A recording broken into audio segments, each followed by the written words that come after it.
예배를 통해서 하나님께 집중하는 예배가 되기를 바라고요. 지금 각 지역에서 지금 인터넷으로 함께 지교회 각 현장에서 예배를 드리는 모든 분들에게도 하나님의 은혜가 충만하게 되기를 바랍니다. 예수 믿는 우리가 불신자랑 다른 것이 뭐라고 생각을 하십니까? 불신자랑 다른 게 어떤 사람은 이렇게 얘기를 합니다. 불신자보다 더 응답을 받고 불신자보다 더 잘 되고 일이 잘 풀리고, 물론 그것도 맞을 수 있습니다. 그런데 근본적인 차이는 그것이 아니고요. 출애굽기 33장 16절에 보니까 나와 주의 백성이 주의 목전에 은총을 입은 줄을 무엇으로 알리까? 우리가 하나님 앞에 복을 받은 사람으로 무엇을 알 수 있습니까? 라는 그 모세의 기도에 그 모세의 기도입니다. 뭐라고 얘기하냐? 주께서 우리와 함께 행하심으로 나와 주의 백성을 천하 만민 중에서 구별하심이 아니니까. 여기 두 가지를 말씀하십니다. 첫째는 우리와 함께 하신다는 거고요. 믿는 우리가 불신자와는 다른 게, 두 번째는 구별하셨다는 겁니다. 구별하셨다는 말은 다른 목적을 갖고 계시다는 말입니다. 그렇기 때문에 예수 믿는 사람은 믿지 아니하는 사람들이랑요 똑같은 상황에 직면하더라도 함께 하시고 분명히 다른 목적, 계획을 갖고 있다는 것을 알기 때문에 반응하는 태도가 다릅니다. 그죠? 그리스도는 모든 문제 해결자라고 하는 것은 그리스도를 외치면 문제가 해결되고 없어진다라는 의미가 아니고요. 어떤 것도 하나님의 자녀는 문제가 되지 아니한다라는 겁니다. 복음을 가지고 있으면 문제가 안 생기고 어려움이 안 생긴다가 아닙니다. 그죠? 그것이 문제가 되지 않는다는 겁니다. 아시다시피 저희 성도들은 제 고향이 삼천포입니다. 그 삼천포에 가면 실안동이라는 데가 있습니다. 참고로 그 실안동이 우리 배장로님 고향이기도 합니다. 근데 그 실안동에 가면 용복원이라는 게 있어요. 용복원. 여기는 나환자들이 모여서 이렇게 거주하고 있는 곳입니다. 거기에 실안동에 영복교회라는 교회가 있어요. 그 오래된 교회인데 제가 거기서 예전에 그 수련회를 몇 번 이렇게 섬긴 적이 있습니다. 그러니까 많은 나환자들을 이렇게 일명 문둥병이라고도 하죠. 이 나병 환자들을 이렇게 많이 만나게 되는데 그 교회에 보면 담임 목사님은 아닌데 전도사님도 나병 환자고 장로님, 중직자, 권사님, 나병 환자들이 굉장히 많아요.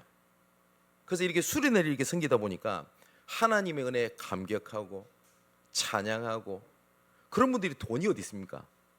그거 꼬깃꼬깃 아껴가지고 그걸 하나님 앞에 예물을 드리고 이런 것들을 봤어요. 그런 분들에게 도대체 당신들은 그런 기쁜 감격이 어디서 그렇게 옵니까? 라고 질문하면 한결같은 대답은 딱 하나입니다. 예수 그리스도를 믿는 믿음 때문입니다 라고 얘기를 해요. 그 사람들은 믿음이 현실을 바꾸는 게 아니고요, 믿음은 나를 바꾸는 겁니다.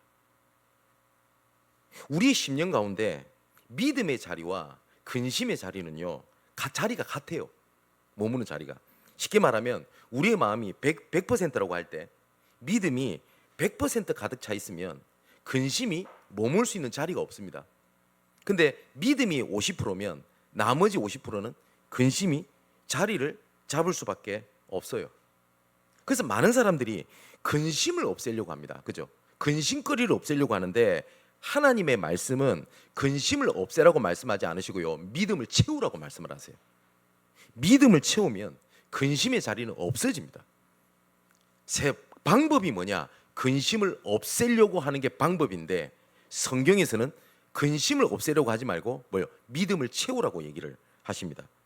그래서 오늘 요한복음 14장 1절에 오늘 읽었던 본문에 그 지난주까지 말씀드렸는데 지금 이 장면은요 최후의 만찬 이후에 있었던 예수님의 말씀, 일어났던 일들입니다. 예수님께서 뭐라고 말씀하시냐? 너희는 마음에 근심하지 말라라고 말씀하십니다. 그러면서 하나님을 믿으니 또 나를 믿으라 라고 말씀하세요.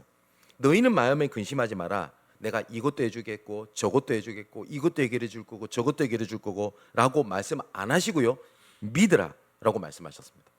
그리고 뭐라고 다음에 말씀하시죠? 내가 너희를 위하여 예비를 해놨다 라고 말씀을 하세요. 여러분 진짜 기억하셔야 돼요. 뭐냐니까 내가 근심을 없애려고 하는 것이 아니고요, 하나님 근심을 없애주게 하옵소서라는 기도가 아니라 하나님 나에게 믿음을 채워주옵소서. 그게 우리의 기도입니다. 믿음이 채워져 있으면 근심과 염려의 자리가 더 이상 들어갈 수가 없어요. 우리가 근심하는 까닭은 현실이나 환경에 근심하는 원인 때문이 아니고 믿음이 없기 때문이라고 분명히 하나님은 말씀을 하세요. 근데 우리는 자꾸 착각을 합니다. 이 일 때문에 어렵다라고 얘기를 합니다. 저 성도는 저 상황 때문에 어려운 거야 라고 생각을 합니다. 근데 성경은 믿음이 없어서 그렇다라고 분명히 성경은 진단을 하고 단언을 하세요. 믿음의 자리에 근심이 들어와 있는 거거든요. 그 중에 하나가 뭐냐니까 안주하는 신앙입니다. 그냥 그 자리에 머물려고 그래요. 그래서 히브리서 5장 12절 14절을 보니까 때가 오래되었으므로 너희가 마땅히 선생이 되었을 터인데 너희가 다시 하나님의 말씀의 초보에 대하여 누구에게서 가르침을 받아야 할 처지이니 단단한 음식을 못 먹고 젖이나 먹어야 할 자가 되었도다.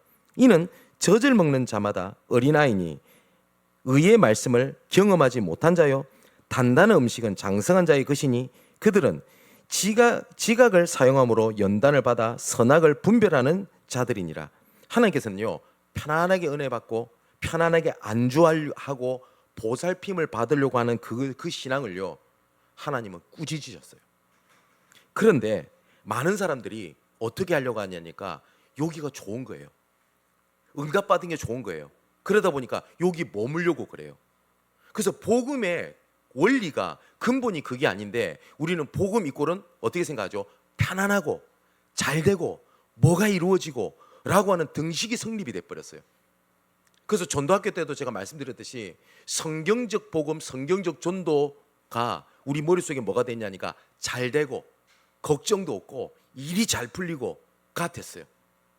그러다 보니까 우리는 성경적 전도를 하자라고 얘기하니까 뭘 자꾸 추구하냐니까 뭐가 자꾸 이루어져야 돼요. 뭐가 잘 돼요. 편해요. 그죠?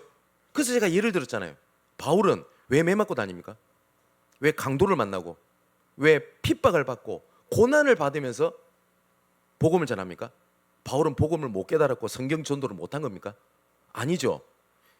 성경적 전도를 하면 편안하게 되어지는 응답이 옵니다. 분명히 오기도 합니다. 근데 그게 근본이 아니에요. 그죠? 오히려 예수님은 지난주 우리 계속 말씀드렸듯이 십자가의 은혜에 함께 희생하고 십자가의 영광에 함께 고난에 동참하자라고 독려를 하시지 잘 될 거야. 너희는 이제 문제 없어 라고 말씀하신 적이 없어요. 근데 우리는 자꾸 신앙생활이 편해지려고 그래요. 안주하려고 그래요. 그래서 지금 민수기 32장을 볼 건데요. 한번 오늘 지금 읽을 시간이 없으면 잘 한번 보십시오. 민수기 32장에 가면 이제 가나안 정복을 하기 직전입니다. 근데 루벤 지파, 갓 지파가 가나안 땅을 정복하기 전에요. 요단의 동쪽 동편을 보면서 뭐라고 얘기를 하니까 우리는 이 땅이 좋아요. 가나안 땅 필요 없어요. 우리는 여기에 머물게요. 라고 가나안 정복을 회피하는 장면이 나옵니다. 근데 왜냐? 그 민수기 32장 1절에 이렇게 돼 있어요. 그들이 야셀 땅과 길르앗 땅을 본즉 그곳은 목축할 만한 장소라고 기록돼 있어요. 왜냐니까 이 두 지파, 루벤 지파, 그 다음에 갓 지파는 다른 지파들과 달리 가축을 많이 데리고 있었던 지파였습니다. 그러니까 가축을 많이 데리고 있잖아요. 그러니까 목축을 하기 위한 좋은 장소지 자기한테 너무 맞는 거 현실에. 그러다 보니까 하나님의 계획은 가나안 땅 정복인데 이 루벤 지파, 갓 지파는 뭐라고 얘기를 하냐니까 우리는 가나안 땅까지 필요 없어요. 됐고 목축하기 딱 좋은 장소거든. 우리 여기 머물겠습니다. 라고 이야기를 해요. 여기에 하나님이 극대노를 하십니다. 왜냐면 안주하려고 했잖아요. 그죠? 어떻게 극대노를 하시냐? 6절 예로 보면요. 너희 형제들은 싸우러 가거늘 너희는 어찌 여기 앉아 있느냐? 너희가 어찌하여 이스라엘 자손에게 낙심하게 하여 여호와께서 그들에게 주신 땅으로 건너갈 수 없게 하려 하느냐? 하나님은 안주하려는 걸 범죄로 보셨어요. 너희의 범죄로 보시지 않고요. 공동체의 범죄로 보셨어요. 어찌하여 너희가 안주하여 다른 자손들까지도 낙심하게 만드냐? 이렇게 말씀하시면서 하나님이 뭐라고 또 질타를 하냐니까 내가 가데스 바네아에서 그 땅을 보라고 보내었을 때, 그러니까 그 아시죠? 여호수아 갈렙을 보내잖아요. 그때를 말씀하십니다. 그때도 너희들 그리했지 않냐? 라고 말씀하세요. 너희들 그때도 그렇게 했지 않냐? 그들이 에스골 골짜기 올라가서 그 땅을 보고 뭐요? 이스라엘 자손을 낙심하게 하여서 여호와께서 그들에게 주신 땅으로 갈 수 없게 하였느니라. 여러분, 안주하는 신앙을 하나님은 죄로 보셨어요. 죄로 보셨다고요. 근데 뭐냐면 여기가 좋아요. 여기까지 됐어요. 막 전도고 막 선교 난 잘 모르겠고 이쯤 편안했으면 됐습니다. 이렇게 잘 됐으면 좋겠어요. 라고 하는 것을 하나님은 범죄라고 말씀하셨어요. 이 사건 때문에 하나님께서 어떠한 징벌을 내리시냐니까 여호수아 갈렙 외에는 아무도 가나안 땅에 들어가지 못할 거야 라고 해서 요때 당시에 모든 이스라엘 백성들은 가나안 땅에 못 들어갑니다. 갓 지파, 루벤 지파에 안주하는 신앙이 이스라엘 공동체 전체를 무너뜨려 버렸어요. 여러분 무섭지 않습니까? 근데 이 안주하려고 하는 이 근심 염려가요, 이스라엘 백성이 가나안 땅을 정복을 막는 그 뿌리로 계속 내려져 있는 걸 보게 됩니다. 여호수아의 18장이 넘어가면요, 이제 가나안 땅을 드디어 이제 정복할 때가 됩니다. 그런데 12지파 중에서 자그마치 7지파가 땅을 정복을 못해요. 가지를 않아요. 무서운 겁니다. 그리고 너무 이제는 뭡니까? 유랑민으로서 지내던 게 자그마치 38년이나 되노니까 너무 익숙한 거예요. 그게 변화가 싫은 거예요. 여러분, 제가 그 말씀 드렸죠. 제가 아는 장로님이 부산역에 노숙자들이 너무나 불쌍해서 이 사람들을 공장에 취직을 시켜줬어요. 본인이 공장장이니까. 석 달 뒤에 다 없더랍니다. 그래서 어느 날 보니까 부산역에 또 일이 있어 가니까 다 노숙하고 있더래요. 이상하잖아요. 우리가 봤을 때는 이 사람이 돈이 없어서 그래, 뭐 가난해서 그래. 하나님이 그 장로님이 이렇게 바꿔줬는데 그대로 노숙하고 있더래요. 익숙한 거예요. 여러분, 노예에 익숙하면요 자유인이 두려워요. 맞죠? 두렵습니다. 감옥에 오래 있던 사람들이 공통적으로 하는 말이 있습니다. 세상에 나가면, 사회에 나가면 내가 어떻게 하지? 그래서 어떤 사람은 일부러 범죄를 저질러서 다시 감옥에 간다 그러죠. 네, 이스라엘 백성들이 똑같아요. 유랑민으로 있는 것이 너무나 익숙했어요. 그래서 여호수아를 통해서 여호수아 18장 3절에 여호수아가 이스라엘 자손에게 이르되 너희 조상의 하나님 여호와께서 너희에게 주신 땅을 점령하러 가기를 어느 때까지 지체하겠냐. 안주하는 신앙을 하나님은 계속 어떻게 하죠? 경고를 하시고 질타를 하세요. 자, 베드로도 그렇게 합니다. 마태복음 17장에 모세, 엘리야, 예수님과 함께 대화하는 환상을 봅니다. 그때 뭐라고 얘기를 하죠? 여기가 좋사오니, 우리는 여기 있는 것이 좋사오니. 여기에 초막셋을 지어서 하나는 모세를 위하여, 하나는 엘리야를 위하여, 하나는 주를 위하여 짓고 여기 평생 거하겠습니다 라고 대답을 하잖아요. 그죠? 그랬더니 예수님께서 뭘 보게 하십니까? 모세도 사라지고 엘리야도 사라지고 오직 예수만 남았더라. 예수님께서 오신 목적이 여기가 좋아요, 응답해서 좋아요 라는 게 머물러 있는 것이 아닌데 베드로는 안주하는 것을 머물러 있기를 좋아했던 겁니다. 우리 교회는 새가족들이 특히 많지 않습니까?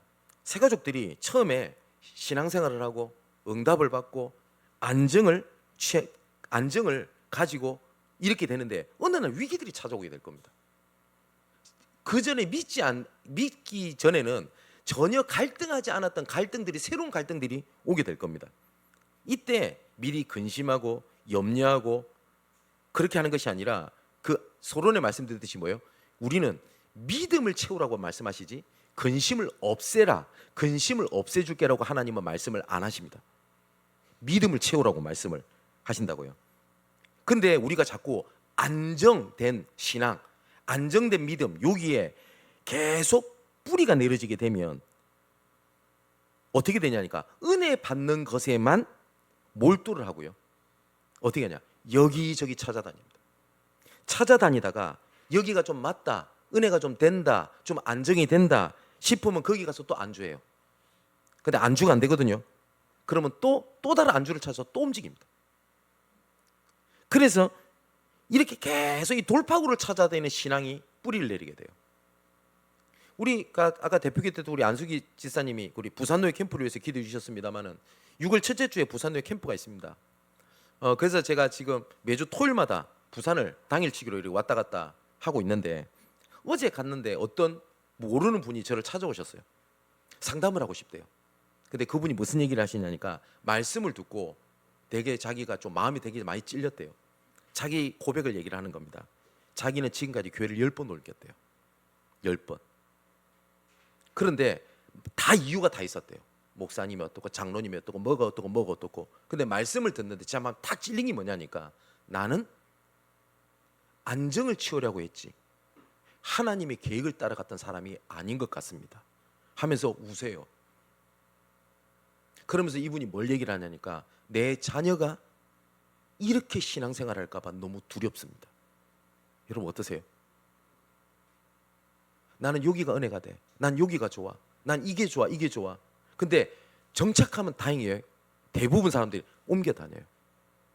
순례자가 그 순례자가 아닌데 그런 순례자로 돌아다녀요. 왜 안주하려고 하죠?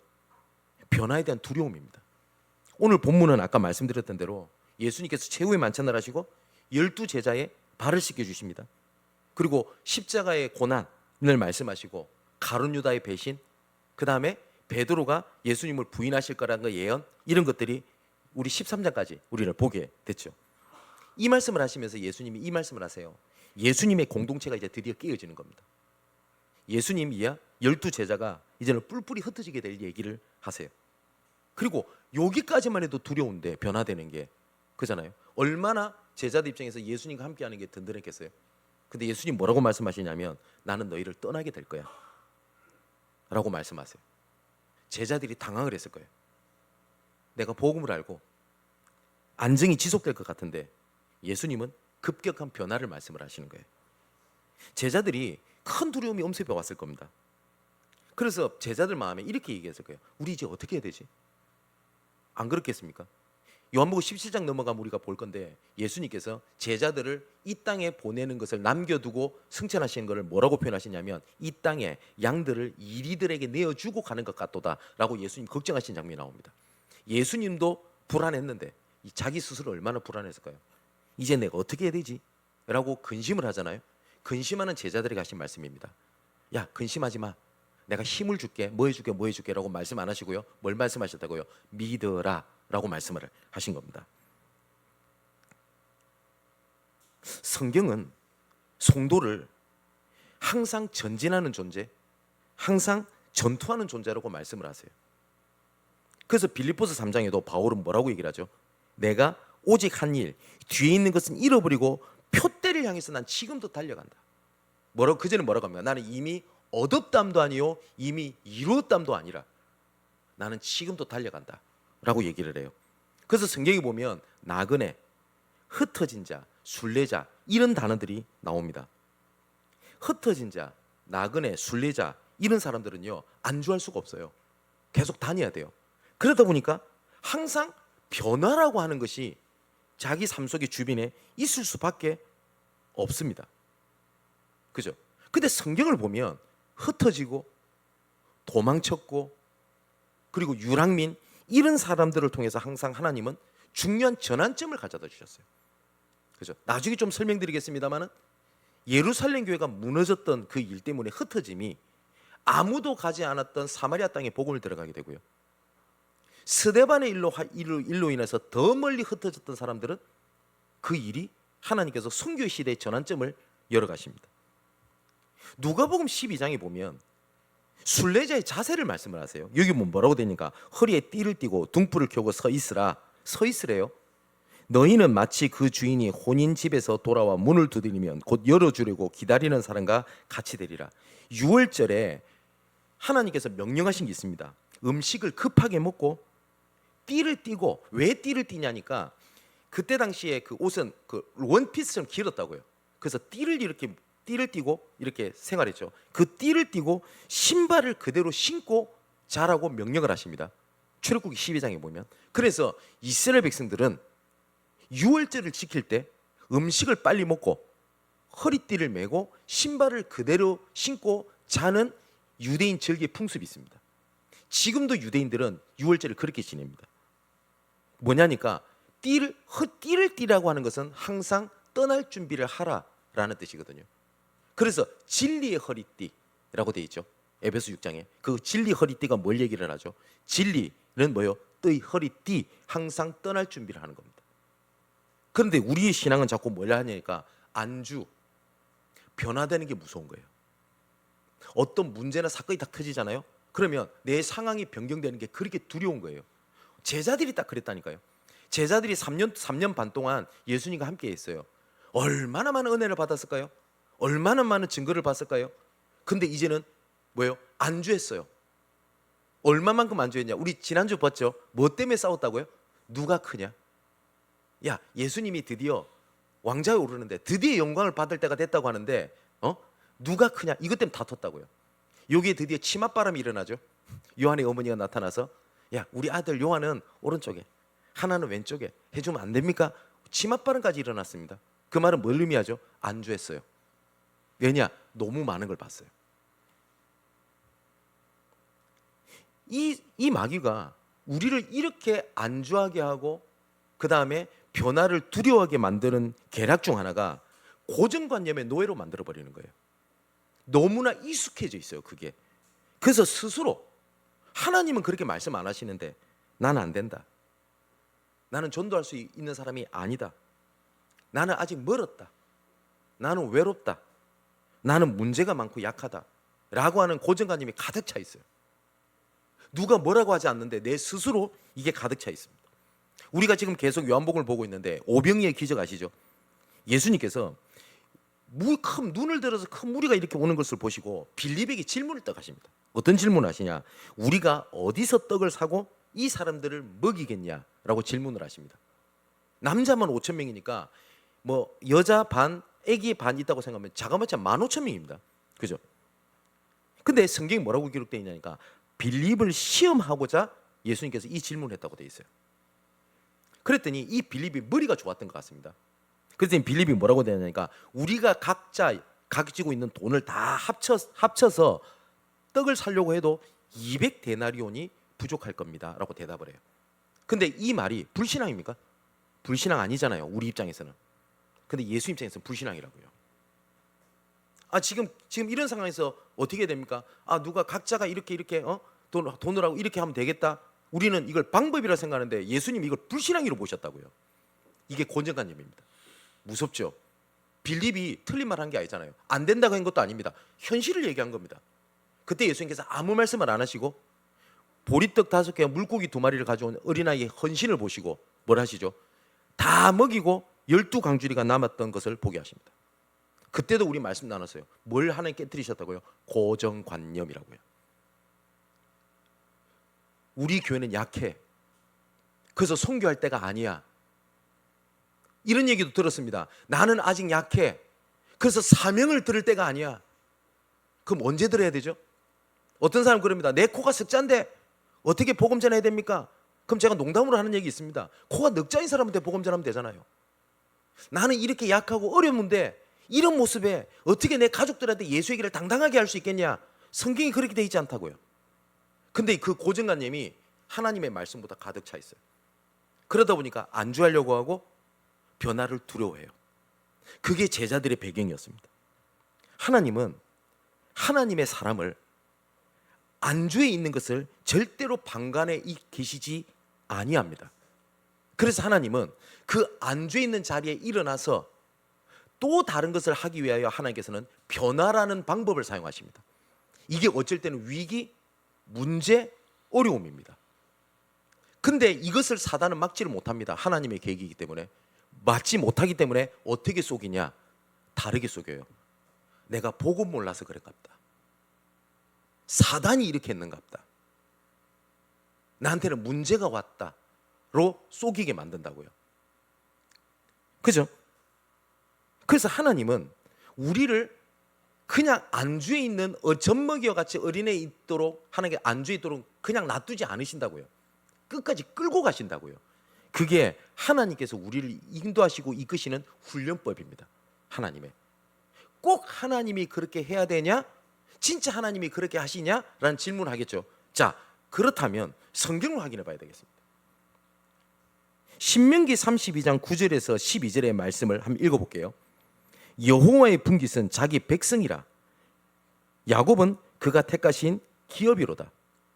여호와께서 그를 황무지에서 짐승이 부르짖는 광야에서 만나시고 호위하시며 보호하시며 자기의 눈동자같이 지키셨도다. 요쯤 되면 아멘이죠. 이해되죠? 그 다음에 이상한 말이 나옵니다.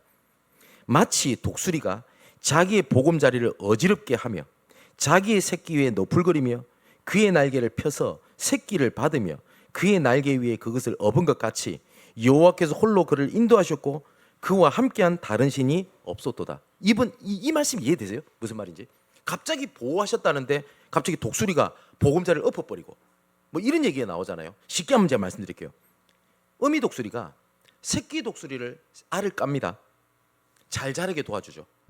그러고 난 다음에 추우니까 짚을 깔아가지고 따뜻하게 만들어주고 또 배고프면 벌레도 물어서 가져다 줍니다. 그러면 새끼 새가 어떻게 했죠? 아 행복해 하면서 짹짹짹짹 뭐 독수리가 짹짹거리는지 뭐 독술독술하는지 모르겠습니다만 어쨌든 그러고 있겠죠. 그래서 이 새끼 독수리가 이제는 엄마가 있어서 괜찮구나라고 편안해질 때쯤 갑자기 어미가 오더니만 그 집 깔아주고 좋았던 그 보금 그거 다 엎어버리는 거예요. 갑자기. 그러고 난 다음에 새끼 독수리를요 높은 데에다가 둥지가 있을 거 아닙니까? 떨어뜨려 버리는 거예요. 갑자기 엄마가 야 내가 맨날 매달 며칠에 널 떨어뜨릴 거야 준비해라고 얘기도 안 하고 어느 날 갑자기 오더니 막 둥지를 막 엎어버리고 던져버려요. 이때 새끼가 어땠을까요? 막 떨어지면서 별 생각이 다 들었겠죠. 내가 이 미친 어미를 만나가지고 내가 제 명대로 이제 못 사는구나 이제. 그리고 갑자기 뭔 이런 일이고 이러면서 얼마나 당황했겠습니까? 그러면서 이제 안 떨어 죽으려고 독수리가 얼마나 날개를 파닥파닥거리겠어요. 여러분 알다시피 독수리는 날개를 이렇게 파닥거려서 나는 새가 아닙니다. 제가 말씀드렸죠 예전에. 독수리는 기류를 탑니다. 근데 새끼 독수리가 어떻게 기류를 타요? 그래서 막 파닥파닥거리면서 그래도 계속 추락합니다. 예. 그죠? 그래서 땅에 떨어져 죽겠다 싶을 만큼 독수리가 와서 그걸 딱씩 받아준다는 겁니다. 오늘 본문이 그 내용이에요. 그래서 다시 또 올려놔요. 그래서 안정시켜놓고 어느 날 또 날개를 툭 쳐서 또 떨어뜨리는 거예요. 그러면 또 새끼가 이 미친놈이가 또 그러나 이러면서 또 파닥거리다가 또 받아주고.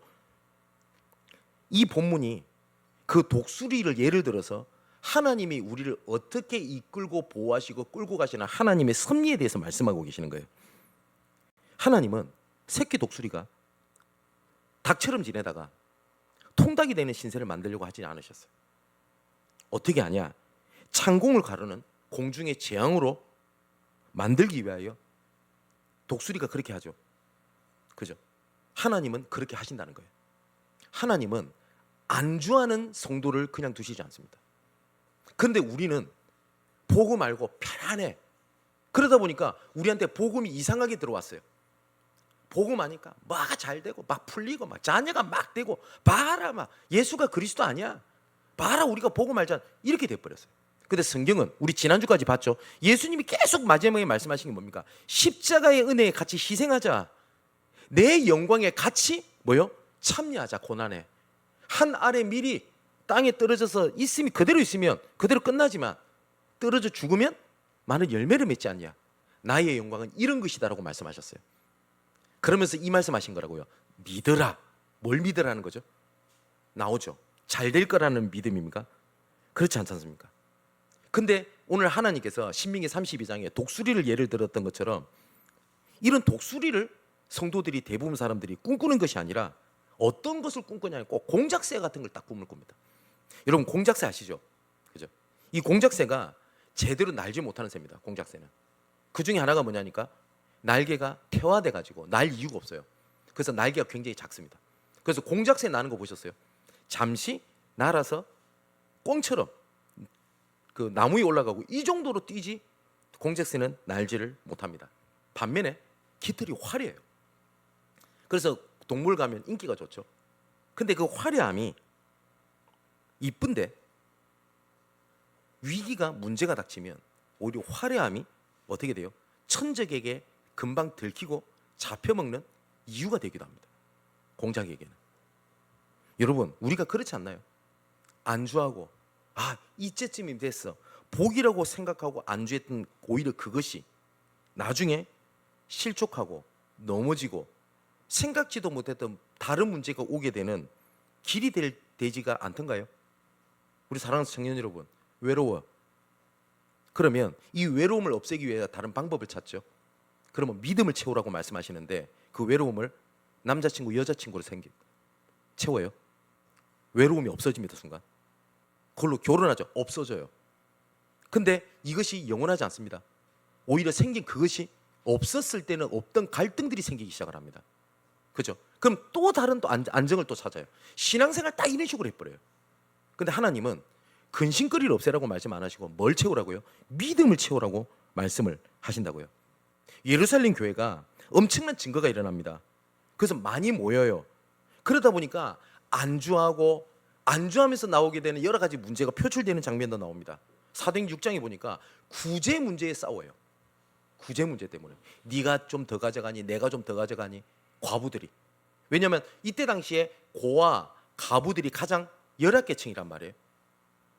나중에 하나님께서는요 일 때문이다라고 할 수는 없는데 하나님은 예루살렘 교회를요 뒤집어 버려요. 나중에 이 스데반의 이 죽음 이것 때문에요 예루살렘 교회는 사실적으로 거의 와해됐다고 해도 과언이 아니었습니다. 그래서 그 사도행전 8장에 보니까 뭐라고 기록되니까 모든 땅으로 흩어지니라라고 되어 있습니다. 위기죠, 문제죠. 안 될 수도 있어요. 예루살렘 교회가 얼마만큼 응답받는지 아시죠? 우리 성경 아니까 3천 제자, 5천 제자 이랬다고요. 근데 여러분 안디옥 교회가 세워지고 난 다음에 3천 제자, 5천 제자라는 그 숫자 표현이 안 나옵니다. 맞죠? 그런데 공작새처럼 이렇게 있던 이런 성도들이 흩어지게 되니까요. 이제 드디어 독수리 같은 모습을 이제 나오게 되는 겁니다. 그래서 사도행전 8장에 아까 말했듯이 다 예루살렘 교회가 흩어져서 무너진 것처럼 보이는데 4절에 그 흩어진 사람들이 두루다니며 복음의 말씀을 전할세 이게 사마리아로 복음을 들어가게 되는 일이 벌어지게 되고요. 이것이 더 멀리 흩어졌던 사람은 안디옥까지 가게 됩니다. 그래서 사도행전 11장 19절에 보니까 그때에 스데반의 일로 일어난 환란으로 말미암아 흩어진 자들이 그 중에 몇 사람이 이름도 없어요. 몇 사람이 유대인뿐만 아니라 헬라인 이방인들에게도 복음을 전하게 되는데 뭐라고 돼 있냐? 주의 손이 그들과 함께 하심에 수많은 사람들이 믿고 주께 돌아오더라. 이 일이 예루살렘 교회를 분명히 각성하게 했던 사건이 확실합니다. 이 소식을 듣고 예루살렘 교회가 화들짝 놀래요. 그래서 어떻게 하냐? 바나바라는 지도자를 보냅니다. 근데 이 바나바라는 지도자를 보내서 잊혀져 있던 우리가 잘 아는 전도자 바울을 길리기아 다소에 가서 손을 잡고 데리고 옵니다. 이 바나바가. 그래서 1년 동안 안디옥에서 말씀을 가르쳤는데 비로소 그리스도인 일컬음을 받게 되고요. 그 사건이 흩어짐, 안주가 아니라 변화, 그죠? 공작새처럼 화려함이 아니라 독수리와 같이 세우셨을 때 하나님은 사도행전 13장에 선교 시대를 열었고 이 선교 시대가 로마 복음화까지 이루어지게 됩니다. 그 하나님의 훈련법의 마지막 목적이 오늘 본문에 기록되어 있습니다. 12절입니다. 내가 진실로 진실로 너희에게 이르노니 나를 믿는 자는 내가 하는 일을 그도 할 것이요 또한 그보다 큰 일도 하리니 이는 내가 아버지께로 감이니라. 자, 엄청난 얘기를 하셨죠. 나보다 더 큰 일을 할 거다라고 말씀을 하세요. 이게 우리가 감당할 수 있나요? 어떻게 예수님 같은 일을 어쩌면 예수님보다 더 큰 일을 우리가 할 수 있습니까? 그것을 할 수 있는 열쇠를 두 가지로 오늘 본문에 말씀을 하고 계세요. 13절 14절에 보니까 예수님께서 행하겠다라고 약속을 하십니다. 그 첫 번째 더 큰 일 할 수 있는 열쇠가 뭐냐? 기도입니다.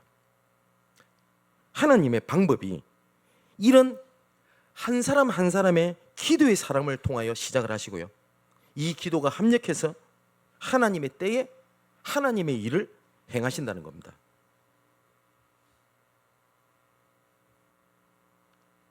기도하는 사람은 방법을 먼저 말하고 방법을 찾지 않습니다. 정말 기도하는 사람은. 왜냐?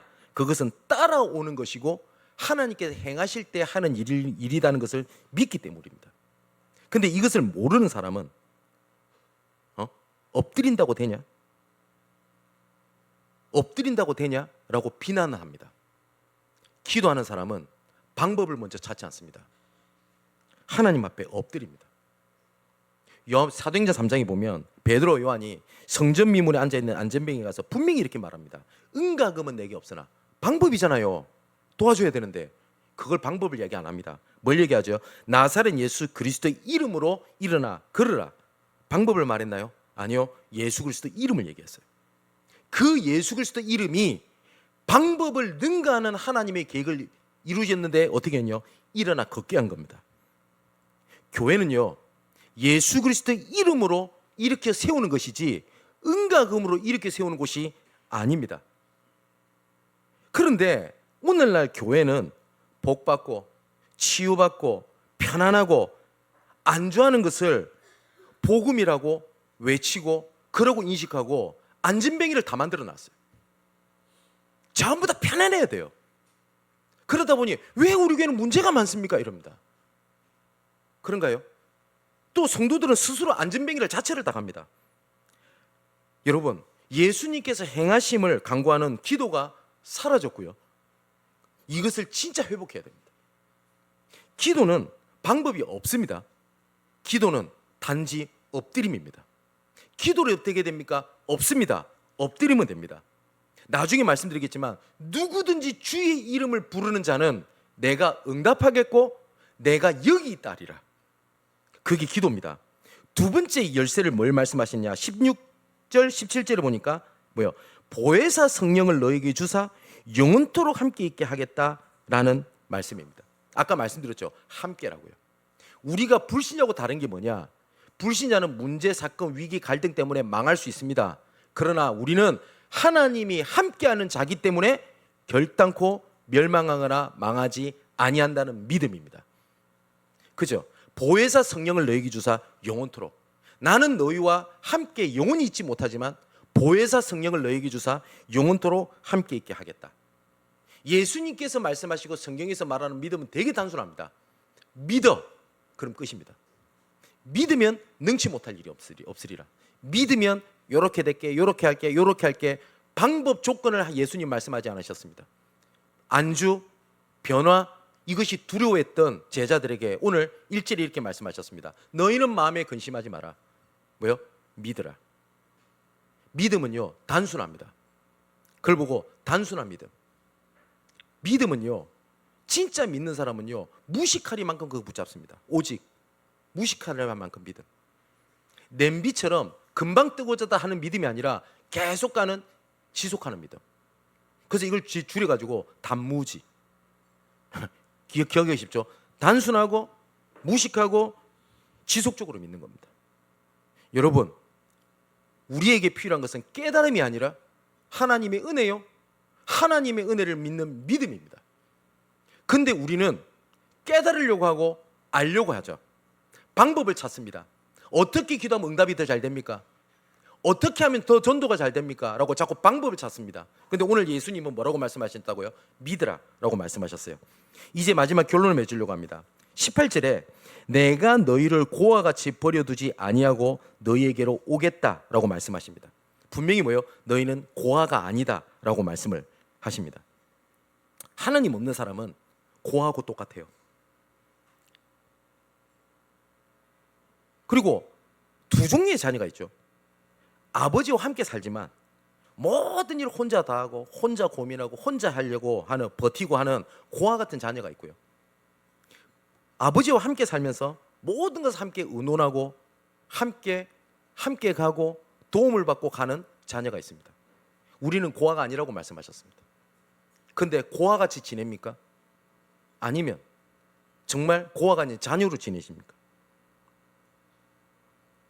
고아와 부모님이 있는 자녀는요, 같이 놀 때는요 차이가 없어요. 차이 없다니까요. 근데 해가 저물고 문제가 오고 갈 데가 없을 때는요 차이가 딱 나요.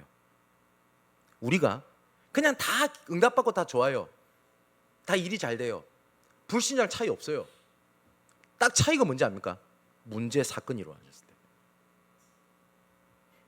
이사야 58장 9절에 보니까 내가 부를 때에 나 여호와가 응답하겠고 내가 부르짖을 때에 내가 여기 있다리라. 라고 말씀을 하셨습니다. 여러분, 그게 우리 믿음입니다. 믿음을 하나님께서 누구 주시냐?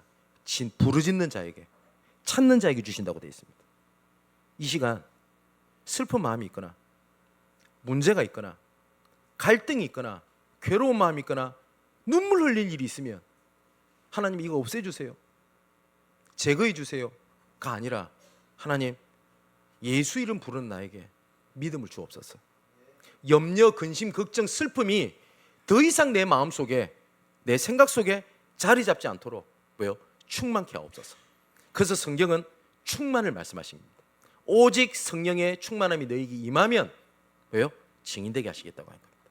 정말 단순한 믿음, 오직의 무식한 믿음, 순간이 아니라 영원한 지속의 믿음을 가지고 승리하는 여러분 되시기를 주님의 이름으로 축원을 드립니다. 기도하겠습니다. 우리를 하나님과 함께함으로 분명한 계획을 가진 자로 부르신 은총을 입은 자로 세우심에 감사함을 드립니다.